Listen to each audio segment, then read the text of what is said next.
3,956 years before the Battle of Yavin, the Jedi Order found itself navigating through the aftermath of a series of cataclysmic events. As we've explored over the last few videos in this Star Wars Legends timeline, within the span of just 50 years, the galaxy had been engulfed in 3 expansive wars, each more devastating than the last. Remarkably, 2 of these galactic conflicts were instigated by individuals who had once been esteemed members of the Jedi Order, only to succumb to the allure of the dark side. The destruction wrought upon key bastions of learning, notably the Great Jedi Library on Ossus, resulted in a profound loss of wisdom that the Order had accumulated over millennia. Precious holocrons, records, and historical accounts, irreplaceable repositories of the Jedi's collective knowledge and legacy, were either obliterated, misplaced, or stolen amidst the chaos of these wars. Although the Jedi were weakened, fortunately for the galaxy, the Sith were also experiencing internal turmoil. Following the ruination of the Starforge, the once formidable Sith Empire crumbled into disarray. A power vacuum led to petty conflicts among the surviving Dark Jedi, who largely decimated themselves in their quest for supremacy. Despite these losses, remnants of Revan's old empire lingered, hidden away across the galaxy. Over time, these remnants began to coalesce once more, rallying under new leadership that emerged from the shadows to steer their dark ambitions. Among the most notable of these new leaders was Darth Traya, also known as Kreia. Kreia had once been a highly respected master within the Jedi Order. Her journey was marked by an insatiable curiosity to unravel the enigmas of the Force, a pursuit she engaged in through deep meditation. Throughout her tenure in the Order, Kreia mentored numerous students, provoking their intellect with her unorthodox questions, famously known as Kreia's conundrums. While her contemporaries in the Order dismissed her methods as quaint, her pupils found themselves deeply engaged in her philosophical inquiries, particularly those concerning the nature of power. Among her apprentices was a talented Jedi who would later become Revan. After Revan's fall to the dark side, the Jedi High Council banished Kreia, believing that her questioning nature of the Order's dogmatic views had contributed to Revan's downfall. With her faith in both the Jedi and the Force shaken, Kreia embarked on a solitary quest, retracing the steps of her former pupil. Her journey led her to the dark world of Malachor V, a planet ravaged by Revan's forces during the Mandalorian Wars. It was here, amidst the ruins of the Sith's Triumvirate Academy, that Kreia encountered Sith assassins left behind by Revan. However, instead of hostility, they presented her with ancient Sith manuscripts filled with forbidden knowledge.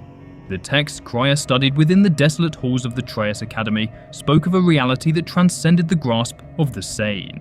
Authored by purported descendants of the ancient Sith species, these manuscripts highlighted the seemingly contradictory and aimless nature of existence. They argued that in a chaotic and meaningless universe, the Force, the supposed bringer of order, was merely creating an illusion of purpose.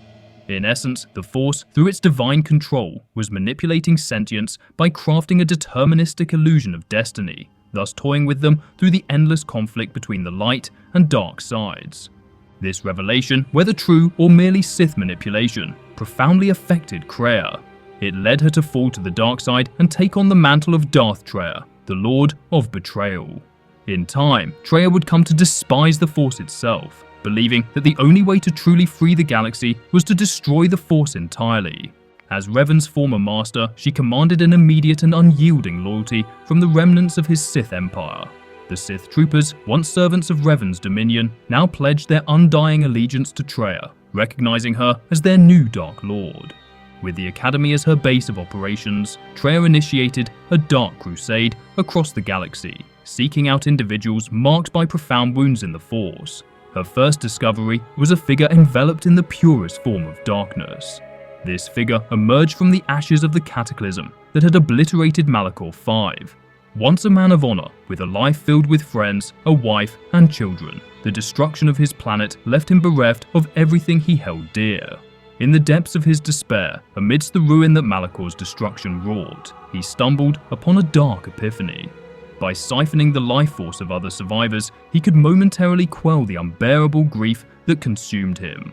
However, this grim solace quickly devolved into an insatiable addiction, a voracious hunger that compelled him to devour the essence of other beings. Recognizing the potential, Traya anointed him with the title of Darth Nihilus, the Lord of Hunger. Traya's quest for wounds in the Force next led her to seek out Darth Sion, a being whose very existence defied the natural order of life and death. During the tumultuous era of the Great Sith War, Sion had distinguished himself as a Sith marauder under the banner of Exar Kun's Sith Empire. Driven by a desire for death in combat, Sion threw himself into battle against the Jedi, time and again emerging from these confrontations alive. The pivotal moment came when Sion, at last, was struck down. Yet death, the release he sought, refused to claim him. Instead, he was engulfed by an excruciating surge of pain, a crucible that did not end his existence, but instead fueled his resurrection. Powered by sheer anger and hatred, Sion rose to annihilate the Jedi who had nearly ended his life, discovering in that act of vengeance that he could use the dark side of the Force to bind his decaying form, keeping his shattered body intact through sheer force of will. Eventually, Darth Traya sought out Sion, recognizing in him a wound in the Force, a nexus of pain, anger, and dark resilience. Together with Darth Nihilus, they formed a clandestine alliance known as the Sith Triumvirate. Under Traya's tutelage, both Sion and Nihilus found guidance and purpose. Nihilus, in particular, benefited from her teachings, learning how to devour entire worlds with his dark powers. Operating from the shadows of Malachor 5, the Triumvirate harbored a singular, ominous goal: the complete eradication of the Jedi Order and the ascension of the Sith to supreme power. The reign of the Sith Triumvirate, however, was short-lived. Sion and Nihilus grew tired of Traya's teachings and her reluctance to fully commit to an assault on the Jedi. Perceiving her to be weak, Nihilus and Sion teamed up to overthrow Traya, using their power to strip her of the Force and cast her out of the Sith Order. After the expulsion of Traya from their ranks, Sion and Nihilus embarked on a dark crusade. This war was waged with a single, relentless objective: the eradication of Jedi existence from the galaxy. With legions of Sith assassins at their command, Sion and Nihilus scoured the galaxy. One by one, the Jedi fell. Whole congregations of Jedi began to vanish without a trace, leaving behind a bizarre, unsettling disturbance in the Force. Whispers of their kind being hunted stirred unrest among the Jedi. A steady exodus ensued, with Jedi Watchmen, the vigilant guardians of numerous worlds, abandoning their posts and renouncing their sacred ties to the Order. It was against this backdrop of dread and desperation that Jedi Master Atris, a figure of unwavering conviction, stepped forth. Atris, whose reverence for the Jedi Code was both her compass and her curse, let her fervent beliefs cloud her judgment. With the Order teetering on the brink of extinction, she devised a bold strategy, a gambit that sought to turn the tide against the encroaching darkness. Under the pretense of uniting the remnants of the Jedi against the Sith Scourge, Atris orchestrated a gathering on the planet Qatar. This world, nestled within a colony of the Miraluka, was a nexus of Force energy. The Miraluka, a near-human species distinguished by their lack of eyes, yet gifted with the ability to perceive the world through the Force. It was hoped that the Miraluka's presence would aid the Jedi in finding and destroying this Sith menace. Atris's intentions, however, were twofold. Beyond assessing the threat and deliberating the future of the Order, she harbored a secret, more audacious hope: that the assembly of Jedi might lure the Sith into the open, presenting an opportunity to confront and vanquish the enemy once and for all. With calculated risk, she leaked information about the gathering to the Sith. Alas, her estimation of the Sith's power was gravely miscalculated. A shadow fell upon Qatar in the form of Darth Nihilus. With the Force as his weapon, he unleashed a maelstrom of annihilation, consuming all life on Qatar, Jedi, innocent civilians, and creatures alike. The planet was left a barren echo, its once vibrant life force extinguished, save for one lone survivor, Visas Mar, a Miraluka who would be taken as an apprentice by the Lord of Hunger. With almost all the Jedi in hiding or dead, it was decided that the Jedi Order would be disbanded. Among the survivors, Atris emerged with a renewed sense of purpose, albeit one tinged with desperation and the heavy burden of guilt. She took refuge beneath the vast icy expanses of the polar ice caps on Telos 4. In the hidden depth beneath the ice, she began constructing a new Jedi Academy. Haunted by the failures of the past, Atris dedicated herself to addressing what she perceived as the Jedi Order's most grievous oversight: the absence of safeguards against the corruption of the dark side. The repeated falls of Jedi to darkness, with their devastating consequences, galvanized her to seek a new path for the Order's future. To this end, she envisioned a cadre of guardians equipped with specialized training to counteract the seductive pull of the Force's darker aspects. These guardians, a group of half-sisters, were chosen for their unique resilience to the Force and their proficiency in Achani combat techniques. These women were trained to be the ultimate counterbalance to wayward Jedi, capable of using their skills to neutralize threats without succumbing to the powers they sought to check. Driven by a belief in the necessity of her actions, Atris began to employ manipulation and deceit, tools often associated with the Sith, to achieve her goals. Among her more controversial decisions was the deliberate exposure of Meetra Surik's location to the Sith as she returned from the Outer Rim, hoping to draw out the Sith from their hiding. Meetra Surik, also known as the Jedi Exile, had a complex legacy. A veteran of the Mandalorian Wars, Surik had served alongside Revan. In the Mandalorian Wars' climactic moments, Surik made the harrowing decision to activate a superweapon that obliterated Malachor V, a choice that resulted in the deaths of countless lives, including those of her comrades and friends. In a desperate effort to survive the overwhelming shock, Surik deafened herself to the Force. Upon her return, the Jedi Council, grappling with the implications of her actions, chose to exile her. Yet, unbeknownst to Surik, the Council's decision to exile her was not merely due to her defiance in following Revan into the Mandalorian Wars against the Council's wishes. It was driven by a deep-seated fear of the wound in the Force that surrounded her, an anomaly they neither fully understood nor could control. Fortunately, Admiral Cartho Nasi, a veteran of the Mandalorian Wars, was aware of Surik's return. He commanded the Harbinger to venture into the Outer Rim and retrieve her. She was to be treated as a diplomatic passenger on her journey to Telos 4, and it was stipulated she receive no special treatment. Her journey to Telos, however, would unravel under the shadow of Sith deceptions. A distress call drew the Harbinger to a derelict freighter, locked in a phantom clash with a Sith warship. Upon arrival, the vessel appeared abandoned, its only occupant the battered form of Darth Sion, who lay seemingly unconscious. When Darth Sion stirred from his death-like slumber, he declared his purpose. He had come for the Jedi. From the shadows, cloaked Sith assassins emerged, their blades thirsty for blood. The Harbinger became a tomb, its corridors echoing with the cries of the fallen as the Sith reaped a grim harvest. Amidst the chaos, Kreia, a figure shrouded in mystery and bound by a complex web of fate to Surik, discerned the presence she had sought, a wound in the Force, a nexus of pain and potential that Surik embodied. With determination, Kreia rescued Surik, seeking refuge aboard the Ebon Hawk. Salvation came in the form of T3M4, who ensured Surik's safety and guided their battered ship to the relative sanctuary of the Perigus mining facility. Upon their arrival, Meetra Surik and her companions were met with an eerie silence. The facility, once teeming with life and the hum of machinery, was now a ghostly shell, its only signs of life the malfunctioning mining droids. The tranquility of their arrival was shattered when Darth Sion led a contingent of Sith assassins to extinguish the last Jedi. However, Kreia faced Sion in a hopeless confrontation. Recognizing Kreia, Sion scoffed at her resolve to oppose the Sith. In their battle, Kreia's hand was severed by Sion's blade, yet she escaped, her spirit unbroken, and reunited with the Jedi Exile aboard their ship. As they fled, the pursuit by the Harbinger initiated a cataclysmic firefight amidst the volatile asteroids surrounding Perigus, leading to an explosion that consumed the Harbinger. Against the odds, Sion survived these mortal wounds once again. Their escape brought them to the massive Citadel station orbiting Telos 4, a hub of activity and governance for the planet below. However, their arrival was anything but welcome. The Ebon Hawk and T3M4 were confiscated, and Surik and her companions were detained.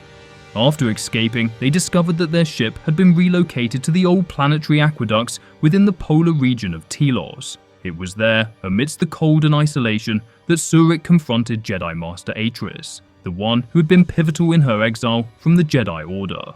The encounter was charged with emotion and conflict, a clash of ideals over the choices made during the Mandalorian Wars.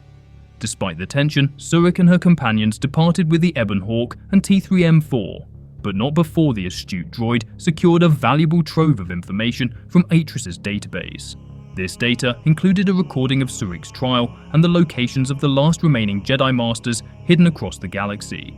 Surik and her companions set forth on a journey to find the lost Jedi Masters. Their mission was twofold: to rally the hidden Jedi Masters against the rising tide of the Sith, and to unravel the mysteries of Surik's exile.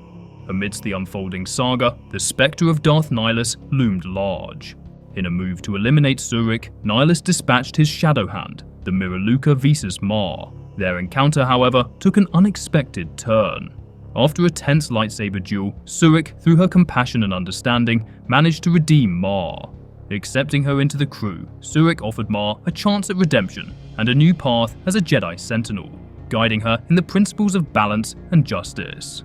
Surik's journey was not merely a quest for allies or a battle against the Sith, it was also a quest to help those in need. On Nar Shaddaa, the smuggler's moon, she encountered the desperate plight of refugees caught in the merciless grip of the Exchange, a criminal syndicate that preyed upon the vulnerable. Through strategic interventions, Surik dismantled the Exchange's operations on the moon, eliminating key figures such as the Quarren crime lords Sakwesh and Viskis. Her actions culminated in the destruction of the Visionary, the flagship of the notorious crime lord G0T0, further destabilizing the Exchange's influence and offering hope to those who had suffered under its tyranny. Surik also played a pivotal role in the reunification of the Mandalorian clans through her alliance with Mandalore the Preserver, an old ally of Revan. During their quest to find a Jedi Master, Surik and the Mandalorians became embroiled in the Onderonian Civil War. Separatist forces supplied by Darth Nihilus were undermining the Republic's control over the planet. However, with Surik and her Mandalorian allies, they were eventually able to defeat the Sith-backed Separatists. Later, on the desolate and haunting landscape of Korriban, Meetra Surik's journey took a perilous turn. Guided by the telepathic whispers of Kreia, Surik traversed the Valley of the Dark Lords. Her path led her to the threshold of the abandoned Sith Academy, a monument to the dark side's insatiable hunger for dominance and control. Within its forsaken halls, Surik discovered the grim fate of Jedi Master Lona Vash, who had fallen at the hands of Darth Sion. Revealing himself from the shadows, Sion confronted Surik with revelations both personal and foreboding.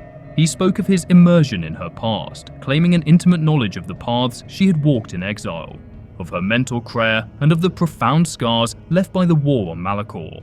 His words sought to unravel Surik's resolve, warning her of Kreia's potential to betray and destroy, just as he believed she had destroyed him. Despite their valiant efforts, striking him down time and again, Sion's mastery over pain and his unnatural resilience saw him rise repeatedly from the brink of death. Faced with the futility of their struggle, Surik and her allies made the decision to flee. In a surprising move, Sion did not pursue them. Sion began to feel an emotion that was an anathema to a Sith Lord. He found Meetra Surik beautiful, both inside and out. Knowing that such an emotion could break the spell of pain and anger keeping him alive, he buried it deep within himself, growing to hate Surik as she dominated his thoughts. Yet the trials that awaited Surik within the shadowed recesses of Korriban were far from over. She stumbled upon the hidden tomb of Sith Lord Ludo Kresh, a place that promised insight and peril in equal measure. Venturing into its depths, Surik was confronted by the specters of her own psyche. Amidst these visions, she encountered a silent apparition of Darth Revan, a figure whose legacy was inexorably linked with her own. She confronted the essence of her identity, her choices, and the marks they had left upon her soul. Upon her return to the ruins of the Dantooine Jedi Enclave, Meetra Surik faced a reunion steeped in the gravity of her past. Here, she convened with the Jedi Masters who had once cast her out, seeking closure, understanding, and a way forward for the shattered order. The Jedi Masters shared with Surik a startling truth. Her actions at Malachor V, the catastrophic decision that had led to untold death, had transformed her into a wound in the Force. This revelation cast her in a light both tragic and dangerous, an anomaly who unwittingly fed on death, drawing on the life energy of those around her to sustain her connection to the Force. This parasitic existence, they argued, posed an existential threat to the Force itself. The Masters proposed a radical solution, to sever Surik from the Force entirely, neutralizing the threat she posed. However, before their judgment could be rendered, the gathering was interrupted by Kreia. Kreia, although cut off from the Force by Sion and Nihilus, had been able to leech off of the wound in the Force that manifested in the exile. Through the bond with Surik, Kreia regained her powers. With swift, shocking power, Kreia turned on the Jedi Masters, draining them of their strength. Her actions weren't solely driven by revenge, but by her belief that their dependence on the Force made them weak. In the aftermath of the tumultuous revelations on Dantooine, Meetra Surik gathered her resolve and set her sights on Telos 4, determined to confront the shadows of her past and Kreia's manipulations. After defeating the Jedi Masters, Kreia had fled to confront Atris. Atris, already teetering on the edge of the dark side through her use of Sith artifacts, was finally pushed over the edge into pure darkness by Kreia. Kreia then left for Malachor, with Atris taking on the mantle of the second Darth Traya. After Meetra Surik's arrival, Telos became the stage for another pivotal chapter in Surik's journey. Here, she encountered Atris, now twisted by the dark side into a mirror of the very Sith she had sought to combat. In the end though, Surik emerged victorious, not just in combat, but in spirit, as she extended a hand of forgiveness to Atris. Atris, in a moment of clarity, revealed to Surik that Kreia had fled to Malachor 5, setting the stage for their final confrontation and confirming her identity as the architect behind the shadows that had hunted the Jedi to near extinction. As Surik prepared to leave Telos 4, Kreia's machinations continued to unfold around her. The Battle of Telos 4 ignited, a conflict orchestrated by Kreia's manipulations.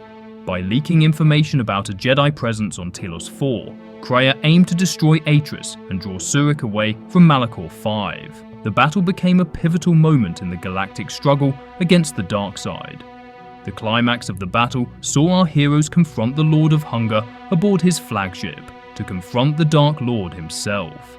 Nihilus sought to devour the Exile's Force essence, only to be thwarted by her unique connection to the Force, a connection that allowed her to draw strength from those around her. Ma, in a pivotal act of defiance, severed her Force bond with Nihilus, destabilizing his command of the dark side.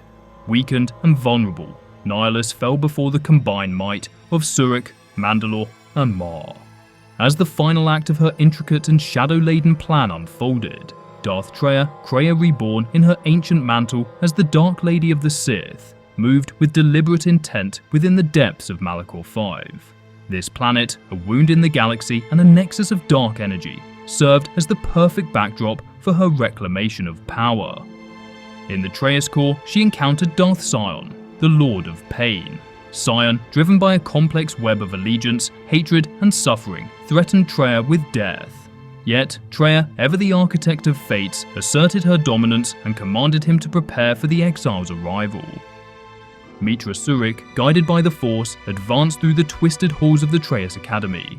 In the shadowed corridors of the Trayus Academy, the exile confronted and defeated Darth Sion time and time again, each clash a testament to his unnatural resilience.